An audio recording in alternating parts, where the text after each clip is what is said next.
Olá, meu amigo, minha amiga, sejam bem-vindos a mais um Portal do José e eu quero nessa abertura mandar um grande abraço em todos vocês que mandaram milhares de mensagens para o nosso programa do dia 31 de dezembro de 2020. Foram mais de 4.500 mensagens, eu estou lendo todas, respondendo todo mundo, no mínimo com um coraçãozinho ali para você ver que eu li a tua mensagem mesmo.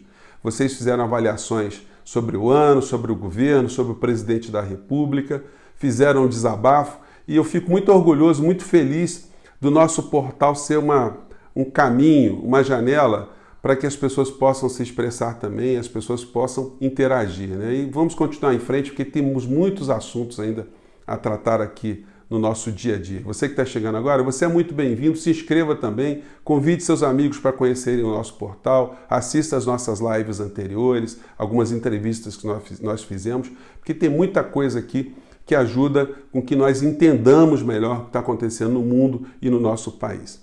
E no dia de ontem, gente, eu fui surpreendido com uma notícia triste, que um pai de um amigo meu, ele se foi por conta da Covid.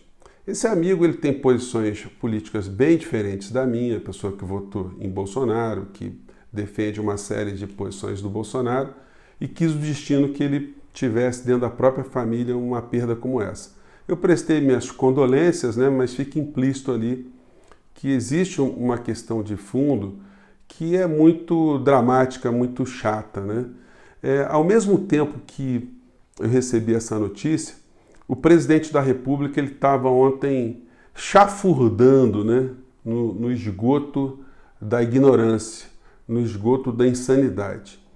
Eu me deparei com uma cena que eu acho que a humanidade toda, as pessoas que estão no campo da civilização, em qualquer ponto do planeta, são cenas que deixam qualquer pessoa estarrecida. As pessoas ficam indignadas, as pessoas ficam abismadas com esse tipo de imagem aqui, que poderia ser uma imagem simplória em qualquer ocasião da vida de um líder, de um presidente, de um chefe de Estado, mas no momento que a gente está vivendo, a gente se deparar com esse tipo de cena aqui, quem não viu ainda, gente, eu peguei essa cena inclusive nas redes sociais, né? Eu sigo o presidente da República porque a gente tem que saber o que faz o comandante em chefe, né, do nosso país, da administração pública, né? E a cena foi essa aqui, vamos ver.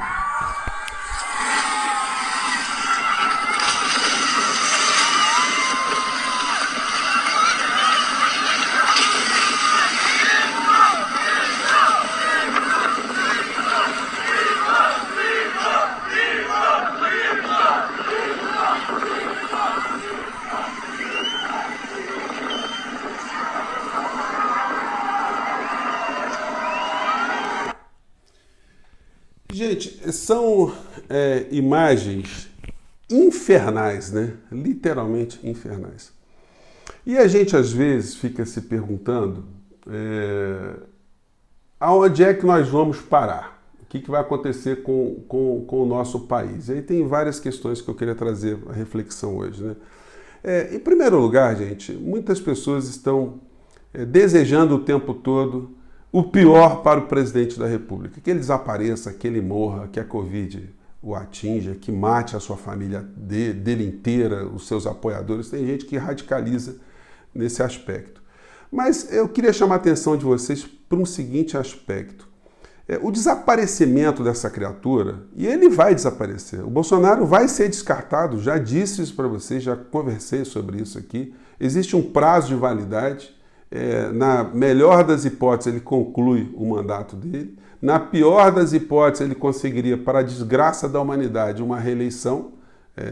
Isso aí, matematicamente, politicamente, pode acontecer, dependendo de vários fatores, né? Mas vai ter uma hora que ele vai sair.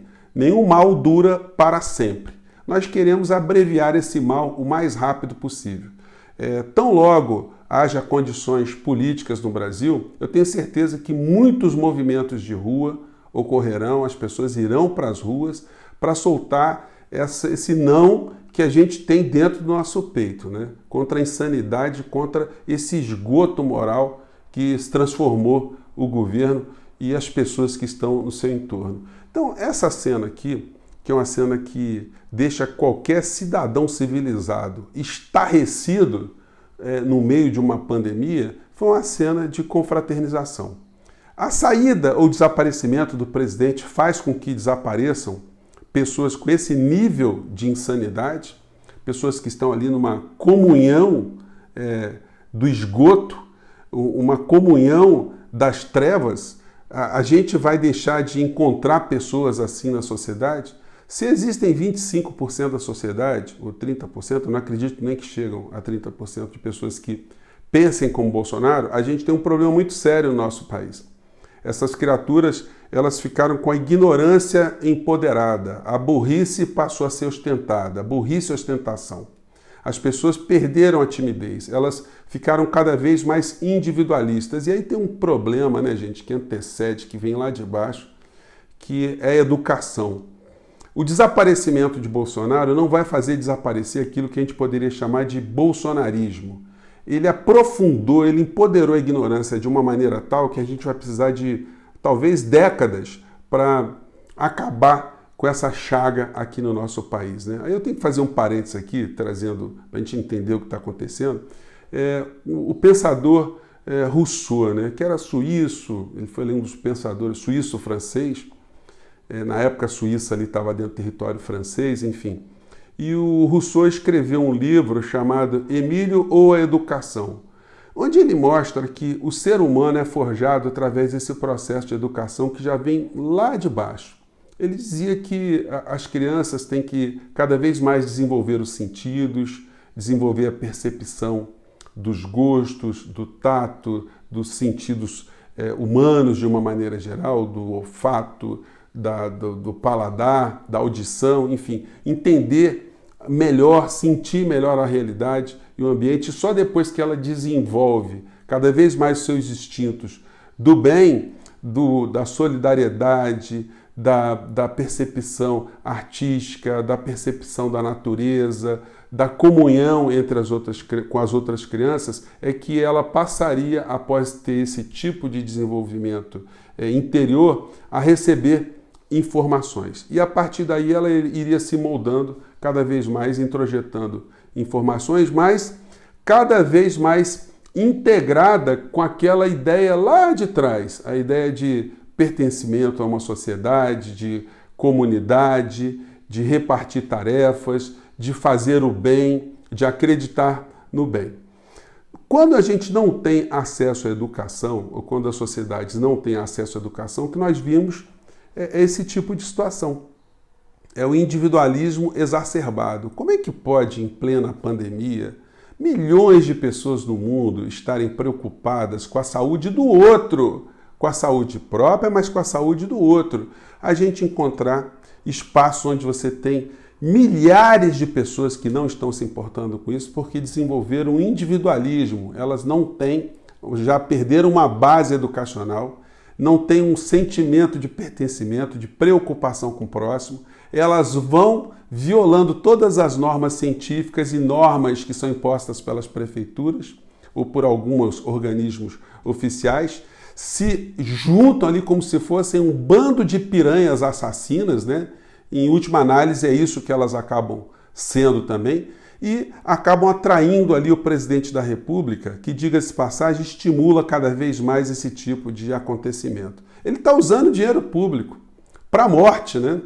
Com barco, com combustível, com séquito de seguranças. Aquilo não pode ser considerado trabalho, a não ser que a gente possa considerar um trabalho a favor da morte, da disseminação da doença. Então, gente, eu fiquei muito estarrecido com essa cena e eu tenho certeza que o mundo inteiro que tomou contato com essa cena, os países que estão tentando se proteger, as pessoas que têm essa consciência, essas pessoas ficaram estarrecidas e elas não conseguem entender como é que a gente tem uma figura como essa na presidência do Brasil. Isso reproduz muito o que seria o Brasil para o mundo, ou seja, um país de quinta categoria, um país que tem como líder, um chefe de Estado, alguém que faz esse tipo de cena, que chafurda nesse esgoto da ignorância, né?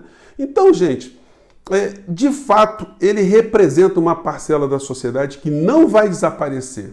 porque essas pessoas não têm educação, elas não têm percepção de pertencimento a uma sociedade, elas não comungam de sentimentos comunitários, de preocupação com o próximo. Para essas pessoas, tanto faz morrer o outro, não é ela mesmo. São pessoas que mostram que o Brasil, pelo menos para a parcela do nosso povo, ainda encontra-se no estado de ultra-subdesenvolvimento. São pessoas que perderam esse senso de coletividade, de sociedade, de uma tal maneira que elas são seduzidas para esse sentimento que tem que armar todo mundo. O cara quer ter uma arma, ele não consegue mais perceber que a segurança pública é uma responsabilidade da sociedade que cria uma instituição chamada Estado para proteger, para organizar todo mundo, para evitar que haja mais conflito, para ter o monopólio da força, para a gente não resolver as coisas, a bala como se fosse um faroeste. Então essas pessoas, elas acham que não é mais responsabilidade do Estado. Elas acham que a responsabilidade é um direito dela atirar no outro, dela cuidar da sua própria segurança. Então, gente, esse sentimento relacionado às armas, que é expressado também em outras manifestações de individualismo, é uma situação que, infelizmente, não vai acabar com o Bolsonaro. O nosso buraco está muito mais embaixo. E ontem, quando eu estava vendo essa matéria, essa imagem aqui no site do Bolsonaro, e depois fui ver o Jornal Nacional falou disso de uma maneira muito breve, né? Mas não acentuou. E aí muitas pessoas reclamam, comentam comigo, que eu tenho uma espécie de birra, ou teria contra a Rede Globo. Eu quero explicar o seguinte, gente, não é uma questão pessoal, é questão de analisar o efeito da informação sobre as sociedades como a nossa. Quando eu falo Rede Globo, eu estou falando numa